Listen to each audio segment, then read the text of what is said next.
والمدرسين والاداره التعليميه بالكامل يعني. الحمد لله احنا قدرنا السنه دي يمكن سنه يعني نعتبر سعيده على التعليم في مدينه بدر.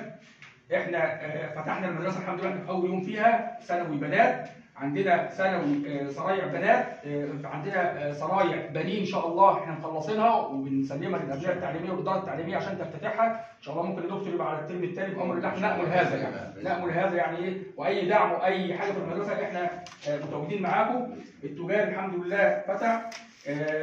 مدينه بدر خلال ال3 سنين اللي فاتوا شهدت نهضه تعليميه غير مسبوقه.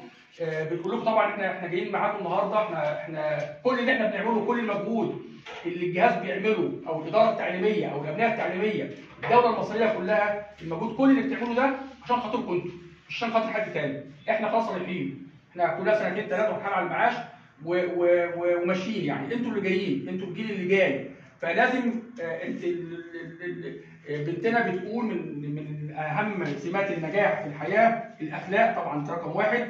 كنت اتمنى برضه في الاخر تقول لي الطموح، انا عايز يبقى عندكم طموح كبير جدا لان كنتوا المستقبل. احنا عملنا اللي علينا، شهدنا المدارس وبنحاول، انتوا ما تعرفوش طبعا ازاي بنوفر. تشييد مدرسه بيتكلف كام يا بنات لو تعرفوا يعني؟ المدرسه دي متكلفه علينا من 3 سنين 25 مليون جنيه. مش مشكله الفلوس، المشكله الكادر التعليمي كمان، الاداره التعليميه لما توفر المدرسين والطلبه ومدير المدرسه ومديره المدرسه والابنيه التعليميه لما توفر الديسكات، الموضوع ده كله بيتكلف كتير جدا. ده كله عشان رفع مستوى التعليم في مدينه بدر. هنتكلم عن مدينه بدر اللي انا يعني رئيسها يعني.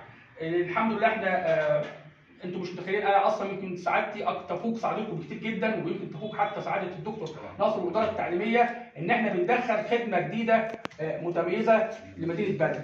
بنتمنى لكم التوفيق ان شاء الله بامر الله. واي حاجه طبعا انتوا ابنائنا يعني، مكتبي مفتوح ليكم، اي حد عنده حتى حاجه حتى ولو شخصيه، احنا متواجدين على طول. تقريبا انا في مكتبي من الساعه 7 بسيبه الساعه 8 بالليل، متواجد على طول تحت امر الاداره التعليميه طبعا، ومجربين الحاجات كتير. دكتور احمد يعني الاستاذ احمد يعني مجربين حاجات كتير بنعملها، وشويه الطلبات المصريه مصطفى يا هنعملها لك حاضر ان شاء الله.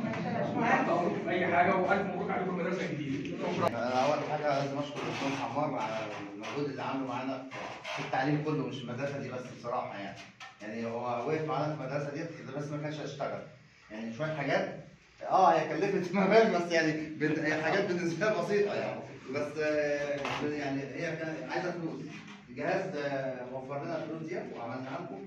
ويعني انتوا برضه ما عادش فيه فكره ان المدارس الصناعي ديت، انا عايز اشيلها من دماغ خالص ان المدارس الصناعي هي بتاع الناس الفشله. لا، مدارس صنايع سياده الرئيس توجيهاته وفي الدنيا كلها في مصر كلها مش بدر بس، ان احنا بنخرج ناس عندها مهارات للعمل للمستقبل.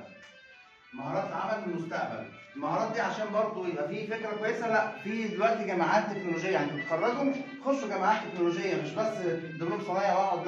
لا، يمكن الفكر ده احسن من ناخد بكالوريوس او ليسانس اداب ولا حاجه واقعد في البيت ما مش هلاقي شغل. لا، انتوا دلوقتي معاكم سلاح بتشتغلوا بيه وبتلاقوا بيه تكتسبوا مهارات لسوق العمل، وان شاء الله تنفعوا مصر وتنفعوا مدينتكم بدر والشروق كمان، عشان اداره الشروق برضه. ان شاء الله يا دكتور فاطره التعليم. طبعا. شكرا لكم وكل سنه وانتم طيبين.